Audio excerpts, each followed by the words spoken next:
अस्सलाम वालेकुम खातून हज़रात, programme thinking time में खुश आमदीद। ये प्लेटफॉर्म है उन लोगों के लिए जो सोचते हैं और सोचना पसंद करते हैं। खातून हज़रात, आज एक नई एपिसोड के साथ आपके सामने आए हैं और आज हम जिस इशू पे बात करेंगे, जिस टॉपिक पे बात करेंगे, वो है audit report of petroleum division. Audit report of petroleum division audit year 2025-26। ये जो पेट्रोलियम डिवीजन का ऑडिट कंडक्ट हुआ है फाइनेंशियल ईयर 2025 और 2026 का, इसको हम 25-26 भी फाइनेंशियल ईयर कहते हैं, जो 1 जुलाई से 30 जून तक का होता है, उसको हम फाइनेंशियल ईयर कहते हैं। तो उसमें एक साल में जो ऑडिट कंडक्ट हुआ है उसकी एक रिपोर्ट सबमिट हुई है पार्लियामेंट में। उसको ऑडिट रिपोर्ट कहते हैं और ग्रीन बुक भी कहते हैं, जो देखने में बिल्कुल ऐसी होती है। इसको हम ऑडिट रिपोर्ट कहते हैं और या टेक्निकल जुबान में हम ग्रीन बुक भी कहते हैं।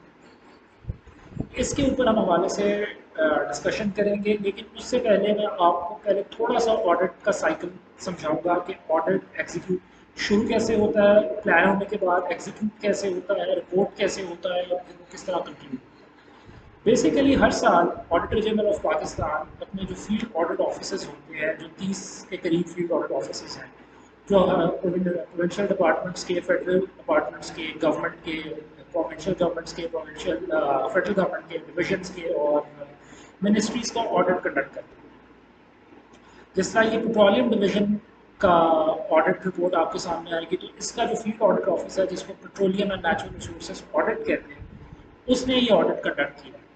तो होता ये है, ये जो सब ऑफिस होते हैं, जैसा petroleum and natural resources audit है, ये सब ऑफिस होता है ऑडिटर जनरल ऑफ पाकिस्तान। इसको सब ऑफिस भी कहा जाता है, इसको फील्ड ऑडिट ऑफिस भी कहा जाता है।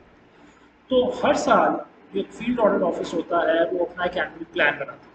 उस एनुअल प्लान में कोई चीज़ देखता है कि उसने किन किन एंटिटीज़ का, जिस भी गवर्नमेंट ऑर्गेनाइजेशन का, डिपार्टमेंट का, डिवीजन का ऑडिट कंडक्ट होता है, उसको एंटिटी करते हैं ऑडिट की शुरुआत।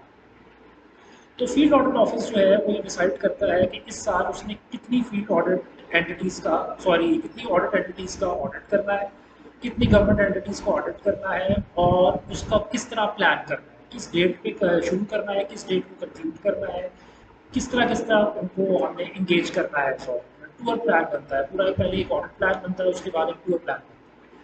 तो ये बेसिकली उसके जो फाइनल अप्रूवल होती है वो फील्ड लेवल पे डीजी देते हैं और उसकी जो फाइनल अप्रूवल होती है वो ऑडिटर जनरल ऑफ पाकिस्तान से। उसमें सबसे पहला जो फेज़ होता है, मिसाल के तौर पे, जब आपने एक ऑडिट प्लान बनाया, आपने उसमें सारा बताया क्या क्या चीज़ें हम ऑडिट करेंगे, सारा कुछ उसका रिस्क एरिया आइडेंटिफाई किया, उसमें क्या कंक्लूड करना चाहते हैं, क्या देखना चाहते हैं, वो सारा बता के जो फील्ड इंचार्ज या फील्ड सुपरवाइजरी अथॉरिटी होता है, जिसको डीजी कहते हैं, उनसे अप्रूवल के बाद जब ऑडिटर जनरल ऑफ पाकिस्तान ने उसको अप्रूव कर दिया, तो उसके बाद उसकी प्लानिंग फेज को जो होने के बाद उसकी ऑडिट एग्जीक्यूशन स्टार्ट होती है, तो उससे पहले ऑडिट प्लानिंग होती है।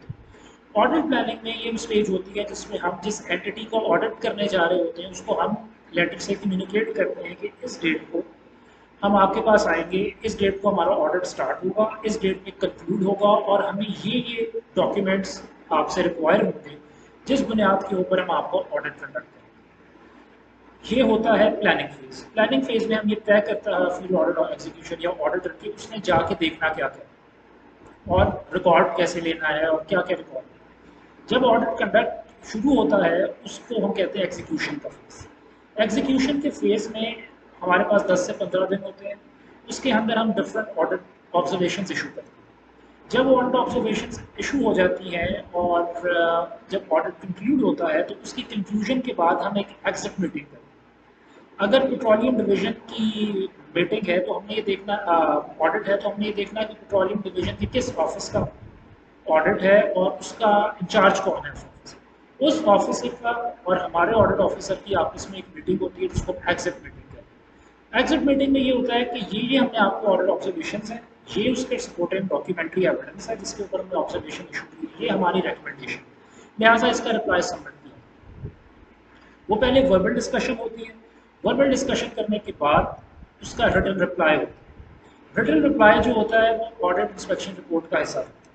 उस ऑडिट इंस्पेक्शन रिपोर्ट में के बाद जब वो रिप्लाई आ जाता है तो फिर एक डीएसी होती है जिसको हम डिपार्टमेंटल अकाउंट्स कमेटी कहते हैं। सबसे पहले ऑडिट कंडक्ट हुआ, कंडक्ट होने के बाद उस पर एग्जिट मीटिंग हुई, उस एग्जिट मीटिंग में हमने ऑडिट ऑब्जर्वेशन प्रेजेंट की, वहाँ से उनका वर्बल रिप्लाई आता है। अगर हम उस रिप्लाई हम कहते हैं कि इसको राइटिंग में लेके आपने जो बात की इसके जो भी डिफेंस में या जो भी आपने इसकी ऑडिट आप कैसे समझते हैं कि ये ऑडिट गलत है या ये पॉइंट ऑडिट ऑब्जर्वेशन गलत है, तो उसका रिटर्न रिप्लाई है। उस रिटर्न रिप्लाई में अगर हम एग्जिट मीटिंग के लेवल पे सेटिस्फाई हो तो हम उस ऑडिट को ड्रॉप कर देते हैं फाइंडिंग को, नहीं तो हम उसको रिपोर्ट का हिस्सा बना देते हैं। उसके बाद उसमें होती है डीएसी। डीएसी जो होती है वो उस डिपार्टमेंट का सेक्रेटरी हेड करता है। हमारे लेवल से डीजी और वहाँ से जो हाईएस्ट इन कमांड होता है सेक्रेटरी, उनकी आपस में होती है। उस मीटिंग में सेम ऑब्जर्वेशन डिस्कस हो, कुछ ऑब्जर्वेशन ड्रॉप हो जाती हैं अगर लगे हमें कि मिनिस्ट्री या पेट्रोलियम डिवीजन का जो रिप्लाई है वो सेटिस्फैक्ट्री। अगर हमें लगे कि सेटिस्फैक्ट्री रिप्लाई नहीं है तो फिर हम उसको ऑडिट इंस्पेक्शन रिपोर्ट का हिस्सा बनाते हैं। जब वो चीज़ डीएसी से गुजर जाती है तो उसके बाद यहाँ पर डिपार्टमेंट का रोल खत्म हो जाता है। डिपार्टमेंट ने जो अपनी सफाई पेश करनी थी, जो अपनी तरफ से जो एक उनका रिप्लाई था वो हमने दे दिया। उसके बाद हमने उसको ऑडिट का रिपोर्ट इंस्पेक्शन, अगर हम उस रिप्लाई से सेटिस्फाई हुए तो हमने ऑडिट फाइंडिंग ड्रॉप कर दी, नहीं तो हमने उसको ऑडिट इंस्पेक्शन रिपोर्ट का हिस्सा दिया। उसके बाद जब यहाँ से डीएसी कंक्लूड होती है, फिर हमारी एक इंटरनल क्यूसीसी होती है और एक एक्सटर्नल क्यूसीसी होती है। ये अब ऑडिटर जनरल मैकेनिज्म की ऑडिट का अपना मैकेनिज्म, इसमें अब वो डिपार्टमेंट इन्वॉल्व नहीं है। अब डिपार्टमेंट जो है, डिपार्टमेंट ने जो बात करनी थी वो डीएससी के लेवल तक करनी है। अब यहाँ से हमारा आगे से, क्योंकि फील्ड ऑडिट ऑफिस ने जो ऑब्जर्वेशन बनाई है उसके ऊपर एक चेक है जो ऑडिटर जनरल के लेवल पर रखा जाता है। ऑडिटर जनरल खुद तो उसके मीटिंग में नहीं होते, लेकिन उनकी तरफ से जो ग्रेड 21 ग्रेड 22 के जो हाइस्ट कमांड होती है उनको नॉमिनेट किया जाता है कि इन ये जो फील्ड ऑडिट ऑफिस ने ऑडिट ऑब्जर्वेशंस बनाई है इसके ऊपर उनके साथ मीटिंग की जाए, और अगर आप समझते हैं कि कुछ ऑडिट ऑब्जर्वेशंस जो एआईआर का रिपोर्ट का हिस्सा है वो अनसेटिस्फैक्ट्री है तो उनको ड्रॉप कर दिया जाए। उसके ऊपर इंटरनल क्यूसीसी होती है और इसी तरह फिर एक एक्सटर्नल क्यूसीसी। उसके बाद अगर वहाँ से भी ऑडिट रिपोर्ट प्रूफ हो जाए, वो फिर पीएससी के लेवल पर उसको सबमिट किया जाता है। यानी जब आप सुनते हैं, अक्सर आप सुनते होंगे कि जी ऑडिट रिपोर्ट्स को ले डाउन कर दिया पार्लियामेंट के सामने, तो बेसिकली ये ग्रीन बुक होती है जो ले डाउन की जाती है पार्लियामेंट के सामने। जब इसके ऊपर ये डीएसी से भी अप्रूव हो गई, मंजूर हो गई, क्यूसीसी भी, इंटरनल क्यूसीसी से भी अप्रूव हो गई और external QCC of auditor general office से भी अप्रूव हो गई, तो उसके बाद इसको ग्रीन बुक का हिस्सा बना दिया जाता है कि अब ये पब्लिक अकाउंट्स कमेटी ही इसको कर सकती है, कुछ इसके अलावा और कोई इस पैरास के ऊपर कुछ नहीं कर सकता, कोई फीडबैक नहीं दे सकता, कोई पैरा ड्रॉप नहीं हो सकता, कोई पैरा जो है वो नया ऐड नहीं हो सकता।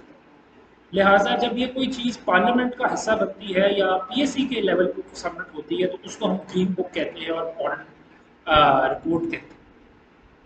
तो ये है वो ऑडिट रिपोर्ट जिसके ऊपर पब्लिक अकाउंट्स कमेटी की मीटिंग होती है, और फिर पब्लिक अकाउंट्स कमेटी जो डायरेक्शंस देती है वो बाइंडिंग होती है डिपार्टमेंट के ऊपर भी, और अगर वो ऑडिट के हवाले से भी कोई डायरेक्शंस दे तो वो भी ऑडिट के ऊपर बाइंडिंग होती है, क्योंकि हमारा भी जो हाईएस्ट फॉरम है जहाँ पे जो पैरा सेटल होना है या जहाँ हमारी परफॉर्मेंस इवेलुएट होगी वो पब्लिक अकाउंट्स कमेटी का फॉरम है। तो ये आपको मैंने एक छोटा सा सर्कल और साइकिल समझाया है ऑडिट के रिपोर्ट के हवाले से कि इसका फर्स्ट पॉइंट क्या है, एग्जीक्यूशन कैसे होती है, प्लानिंग कैसे होती है, एग्जीक्यूशन कैसे होती है, reporting and then submitted to the laid down before the parliament.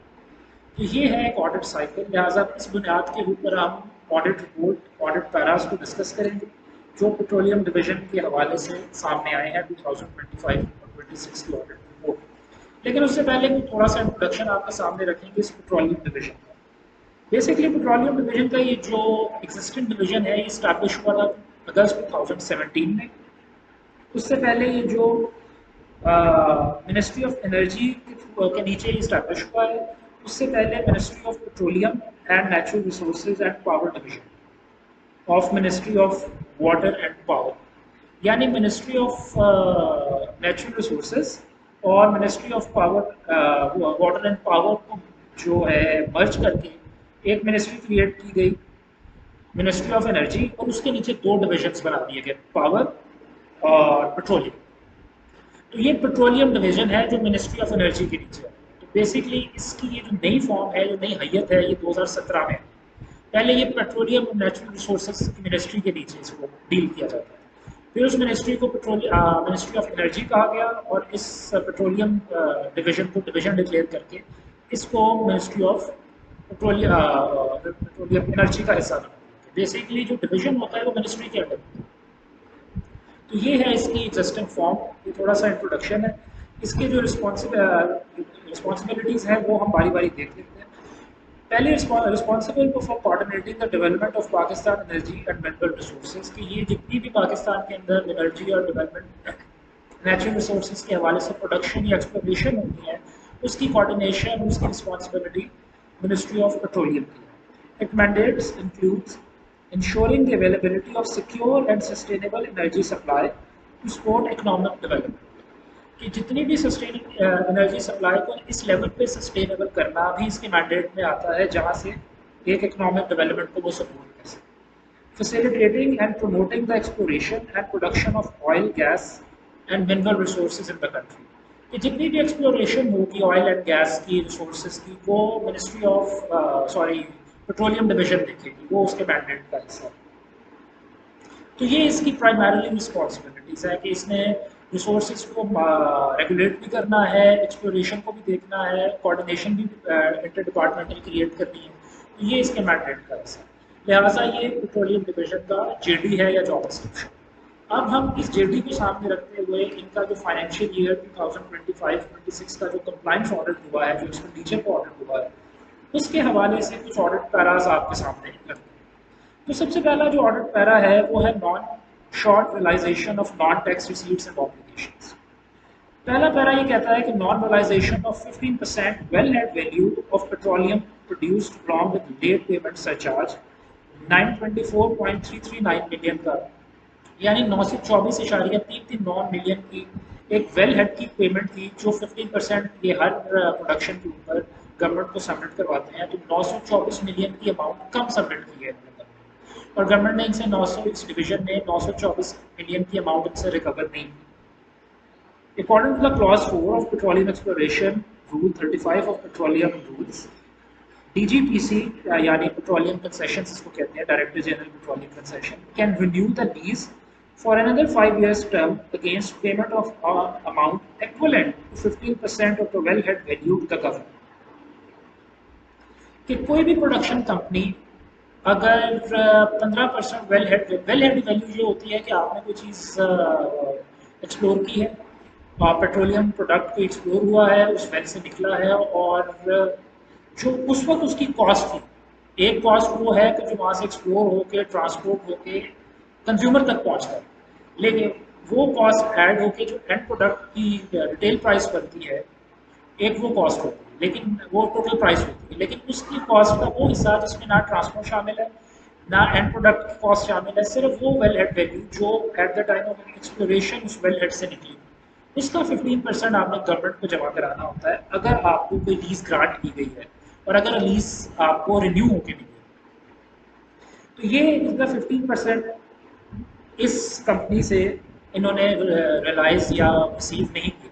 तो ऑडिट कहते हैं during audit of DGPC for 24-25 it was observed that April 2024 DGPC approved the renewal of Mari gas field lease operated by Mari Energy Limited for a period of 5 years 2024 with the condition that company would pay additional 15% of wellhead value of petroleum product to the federal government. This was required to be paid by the company along with the royalty on monthly basis starting from December 2024. Audit ने एतराज़ उठाया है कि आपने अपनी rule book में लिखा हुआ है कि जो भी कंपनी जिसका ये एक्सप्लोरेशन का लीज एग्रीमेंट होगा या फर्स्ट एग्रीमेंट होगा या रिन्यू एग्रीमेंट होगा कि वो 5 साल पूरे हो गए रिन्यू होना है, तो वो 15% जो है वेल हेड वैल्यू जमा कराएगी कंपनी। लेकिन ऑडिट से नहीं देखा कि इन्होंने जब इनकी एक्सपेंडिचर स्टेटमेंट देखी और रिसीट स्टेटमेंट देखी, उसमें ये 15% ये जो मारी लिमिटेड कंपनी है जिसको ठेका दिया गया था, इसने फेडरल गवर्नमेंट को जमा नहीं करा और इसके बावजूद इसको इसका जो कॉन्ट्रैक्ट था उसको रिन्यू कर दिया गया।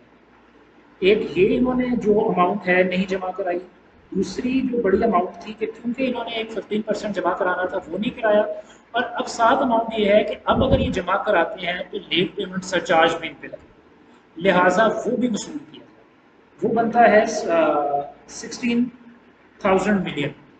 ये 16,000 मिलियन ये, और ऑलमोस्ट इतना ही इसमें ऐड कर दिया जाए बाकी की अमाउंट, तो ये टोटल मिला के जो 80 मिलियन ये और 16,000, 80,000 मिलियन ये और 16,000 ये, तो 924 की अमाउंट बनती है। यानी लेट पेमेंट सरचार्ज भी उसमें ऐड है और वेल एड वैल्यू भी उन्हें जमा नहीं करी, तो दोनों पेमेंट्स जमा नहीं कराई, जिस वजह से 924 का नुकसान हुआ है गवर्नमेंट को। उसके हवाले से ऑडिट ने जब ये पैरा इशू किया तो ये मैटर डीएससी को गया। जब डीएससी में जो डिपार्टमेंटल रिप्रेजेंटेशन होती है तो डिपार्टमेंट ने इसका जवाब भी जमा कराया है। The DSC the matter was reported to the management in the DSC meeting. The management stated, अब ये मैनेजमेंट का रिप्लाई है इस audit finding, that the amount was recovered from Mari Energies Limited on 30th 2025 September. Audit conducted that the company paid non-tax receipt with a delay of 10 months from the renewal of Mari Gas 2024, and late payment surcharge was also be required to be imposed under public finance management. Audit ने जब एतराज़ उठाया तो department ने कहा कि माड़ी limited ने ये अमाउंट जमा करा दी है और उन्होंने इसकी वो रिकन्सिलिएशन भी करा के जो रिसीट थी वो भी दिखा दी कि हमने ये अमाउंट इनसे रिसीव कर ली। लेकिन ऑडिट का एतराज़ ये है कि इन्होंने क्योंकि पेमेंट लेट जमा कराई है, लिहाजा इनसे लेट पेमेंट सरचार्ज भी वसूल किया। तो उस हवाले से डीएससी ने डायरेक्शन दिया है कि इनसे लेट पेमेंट सरचार्ज जमा किया जाए। सेकंड पैरा है non realisation of royalty on natural gas, crude oil LPG along with fine is 30,000। ये जितने भी नेचुरल रिसोर्सेज की एक्सप्लोरेशन होती है इसकी कुछ रॉयल्टी चार्जेस हैं जो आपने गवर्नमेंट को जमा कराने होते हैं। तो ये इन्होंने तकरीबन 13,000 मिलियन का जो रॉयल्टी चार्ज थी वो जमा नहीं कराई थी, जिसके ऊपर ऑडिट ने एतराज़ उठाया। रूल ये कहता है Pakistan onshore petroleum rules 1986, the लाइसेंसी और होल्डर ऑफ अ लीज शैल पे royalty at the rate of 12.5% of the bill eight value of the petroleum produced and saved, or further any delay beyond the stipulated period would be attract a fine at the rate of London Interbank offered rate LIBOR जिसको कहते हैं plus 2% as may be determined by the authority under Rule 35 and 38। ये जो exploration rule 1986 कहता है कि royalty charges 12.5% होंगे उस अमाउंट के जो वेल हेड वैल्यू से तो वो जमा करानी थी, प्लस अगर कोई कंपनी ये नहीं जमा कराती और लेट जमा कराती है तो उसके ऊपर ना सिर्फ उसको लेट पेमेंट सरचार्ज लगेगा बल्कि फ़ाइन भी लगेगा, और वो जो फ़ाइन की अदायगी होगी वो लाइबोर प्लस रेट ऑफर पे की जाएगी जो कॉम्पिटेंट अथॉरिटी डिटर्मिन करेगी। लिहाजा ऑडिट का ऑब्जर्वेशन भी यही है कि ड्यूरिंग ऑडिट उन्होंने देखा है कि जो ये 13 E&P कंपनीज हैं, exploration and P companies, private companies होती हैं जिनको एक्सप्लोरेशन एंड प्रोडक्शन कंपनीज कहते हैं। 13 के करीब ऐसी प्राइवेट कंपनीज थी जिन्होंने ये रॉयल्टी जमा नहीं कराई, और ना सिर्फ उन्होंने रॉयल्टी जमा कराई है बल्कि इनको ना इनसे रॉयल्टी दी गई है और बल्कि इनको फाइन भी नहीं दिया गया। और ऑडिट ये कहता है कि 1509.349 मिलियन डिले चार्जेस हैं जो जमा कराने हैं एज रॉयल्टी, और 69.92 मिलियन है जो लेट पेमेंट सरचार्ज है। लिहाजा ये दोनों अमाउंट्स रिसीव की जाए, प्लस 13,000 मिलियन का फाइन है। यानी ये तीन अमाउंट्स हैं, एक है 15,000 मिलियन की रॉयल्टी वो वसूल की जाए इन कंपनी से, सेकंड जो ये रॉयल्टी जमा कराई है वो लेट जमा कराई है वो लेट पेमेंट सरचार्ज लगाया जाए वो बनता है 69 मिलियन, प्लस क्योंकि इन्होंने लेट जमा कराई है इनको फाइन भी किया जाए और वो फाइन बनता है 30,000 मिलियन। लिहाजा ये तीनों अमाउंट्स को प्लस किया जाए तो ये ऑलमोस्ट बनता है 30,000 मिलियन, यानी वो फाइन अमाउंट की बनती है। बाकी दोनों तो उन्होंने पे कर दी है, रॉयल्टी भी पे कर दी है, लेट पेमेंट सरचार्ज भी पे कर दी है जो कि मैनेजमेंट ने रिप्लाई में बताया है। अब सिर्फ फाइन रह गया, तो वो भी मैनेजमेंट ने कहा है कि पेट्रोलियम डिवीजन ने कि हम ऑगरा को इसको डायरेक्ट करते हैं कि वो इसकी पेमेंट करें। साथ ही वो ये कहते हैं कि जो ये फ़ाइन का मसला है ये बेसिकली कंटेस्टेड है। जब ऑगरा ने इनके ऊपर फ़ाइन इशू किया तो इन्होंने उसको कंटेस्ट किया, वो इन्होंने माना नहीं और ये मामला मेरे ख्याल है सब जुड़े से। तो लिहाजा वो ये कहते हैं कि जब तक ये मामला कोर्ट से सेटल डाउन नहीं होता इस फ़ाइन को जो है वो अभी डिले कर दिया जाए, जैसे कोर्ट को डायरेक्शन देता है तो हम इसको रिकवर कर लेंगे। Audit recommends to prove credit verification along with challans of the recovered amount and expedite the recovery of remaining amount of royalty, include fine besides improving monitoring mechanism of receipts.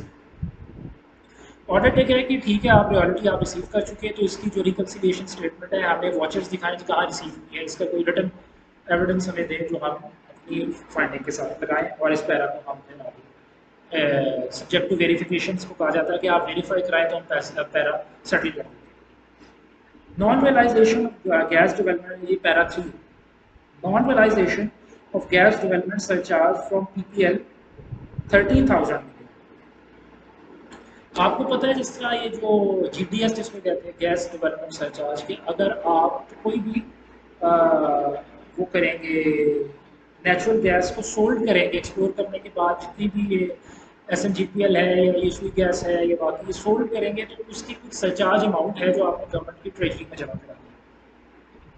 According to the Section 3 of Natural Gas Development Surcharge, every company shall collect and pay to the central government a development surcharge equal to the differential margin in respect of natural gas sold by it. कि हर company जो explore कर रही है, जिस cost पे वो gas explore कर रही है और जिस कॉस्ट पे वो सेल कर रही है, इसके डिफरेंशियल मार्जिन का एक हिस्सा जीडीएस के तौर पे, गैस डेवलपमेंट सरचार्ज के तौर पे गवर्नमेंट ट्रेजरी में जमा कराया जाए। तो गैस पीपीएल जो है पाकिस्तान पेट्रोलियम लिमिटेड, इसमें तकरीबन 13,000 मिलियन की अमाउंट है जो गैस कंपनी से रिसीव नहीं की GDS company gas development surcharge के हवाले से, तो वो शॉर्टेज है और ऑडिट ने उसके ऊपर पैरा इशू किया। अब ऑडिट पैरा ये कहता है, during the audit of DG gas it was observe that during the examination of monthly returns furnished by the PPL that DG Gas did not realize gas development charge of 30,000 million from PPL in respect of gas sold to Genco during the. It was noted the invoices issued by PPL to Genco to 45% gas charges and 40% GTs. And Genco too had made payments against all components of these invoices. This indicated that the payment received by the PPL from Genco including both gas charges and GDS component. इसको मैं जरा आपको simple जुबान में समझाता हूँ कि problem बहुत है। बेसिकली पीपीएल ने, ये पेट्रोलियम पाकिस्तान पेट्रोलियम लिमिटेड एक प्राइवेट कंपनी है, इसने जेनको को सोल्ड की amount, it was noted that the invoices GENCO comprise, इसने जेनको को एक क्रेडिट इशू किया कि हमने इतनी अमाउंट की गैस सोल्ड की है, लिहाजा हमें इतनी इसको हमें जो है क्रेडिट इशू किया जाए जेनको को। अब जो इन्होंने अमाउंट शो की उसमें 40% जीडीएस था और 44% गैस चार्जेस थे। अब जेनको ने इनको गैस चार्जेस पे करने थे और बाकी की जो अमाउंट थी वो इन्होंने गवर्नमेंट को जमा करानी थी as a liability towards a. GENCO ने इनको टोटल पेमेंट कर दी, यानी अगर मिसाल के तौर पे इन्होंने 13,000 की पेमेंट उनसे मांगी कि आप हमें पे करें, हमने इतने की गैस चार्ज सेव की है तो हमें इतना क्रेडिट इशू, उसमें 13,000 में से कुछ अमाउंट वो थी जो उन्होंने गवर्नमेंट को पे करनी थी, उनका रेवेन्यू नहीं था, उनकी लाइबिलिटी थी जो गवर्नमेंट को पे करनी थी। लेकिन जेनको ने कंसोलिडेटेड पेमेंट कर दी, इनको गैस चार्जेस भी पे कर दिए और इनको जो इनकी लाइबिलिटी थी वो भी पे कर दी ताकि ये आगे गवर्नमेंट को पे करें। इन्होंने क्या किया कि इन्होंने वो लाइबिलिटी अपने रेवेन्यू में शो करके अपनी लाइबिलिटी पे ऑफ नहीं की और वो सारी की सारी अमाउंट जो है वो उन्होंने अपने रेवेन्यू में शो कर दी। ऑडिट ने ये एतराज़ किया कि आपने जो अमाउंट गवर्नमेंट को पे करनी थी वो आपने अपने पास रख ली और रेवेन्यू का हिस्सा बना दिया और गवर्नमेंट को पे नहीं की। सेकेंडली आपने उसे अपनी लाइबिलिटी भी सेट ऑफ नहीं की और आपकी लाइबिलिटी भी बढ़ती जा रही। लिहाजा ये दो मेजर इशू हाईलाइट, इस हवाले से ऑडिट ने कहा कि ये वीक मॉनिटरिंग है डीजी गैस के हवाले से, बिकॉज उसने ये देखना था कि गवर्नमेंट की लाइबिलिटी इनके ऊपर थी और ये सेट ऑफ नहीं है। PPL did not adjust the liabilities proportionately in accordance with the invoice components, as reflected in Note 10 of PPL's accordance with the receivables. Account of gas charges was 2,000 from 2,900 million, which was significantly lower as compared to accumulated GDS liability of rupees 81,000 million. यानी इनके ऊपर already 81,000 million का वो था, liability थी जो इन्होंने set of करनी थी। और जब इनको अमाउंट मिली वो लाइबिलिटी सेट ऑफ करने की, इन्होंने उससे लाइबिलिटी सेट ऑफ नहीं की बल्कि उसको रेवेन्यू का हिसाब बनाया। लिहाजा this suggested that payments were adjusted disproportionately to wealth, cash charges and other levies, while the GDS amount remained outstanding and was not remitted to the government body। कि जो इनको जीडीएस की अमाउंट में payment मिली थी कि आप government को पे करें जैनको की तरफ से, वो भी इन्होंने अपने रेवेन्यू का हिस्सा बना लिया और गवर्नमेंट को पे नहीं। Auditors of view that weak monitoring by DG gas and non-framing of mechanism for confirmation of collection of GDS from buyers resulted in non-validation of GDS। तो ये एक वीक मैकेनिज्म था जो ऑडिट ने पॉइंट आउट किया, और इस हवाले से जो है ऑडिट ने बताया है कि ये इसके ऊपर फर्दर इंक्वायरी की जाए और इसे रिकवर किया जाए। जब मैनेजमेंट पेट्रोलियम डिवीजन की मैनेजमेंट के बाद ये डीएससी में रिपोर्ट हुआ तो उन्होंने कहा कि हमने ये 17,000 मिलियन इसमें से रिकवर कर लिया GENCO against previous year, while the recovery of remaining amount was under process, और ये भी हम रिकवर कर लें। तो इस पैरा को उन्होंने DSC directed the management to get the recovered amount verified within 1 week and pursue with the power division for early recovery. यानी कुछ अमाउंट उन्होंने पिछले साल की लाइबिलिटी से रिकवर कर ली है और कुछ अमाउंट को रिकवर करके इस पैरा को सेटल किया। अब तक के लिए और आपकी जो ऑडिट रिपोर्ट है वो यहीं पे हम कंक्लूड करते हैं क्योंकि वीडियो काफ़ी लंबी हो रही है। नेक्स्ट वीडियो में हम इसको फर्दर डिस्कस करेंगे, जितने पैरास तकरीबन 10 के करीब पैरास हैं, तो कोशिश करेंगे नेक्स्ट वीडियो में इसको कवर किया जाए।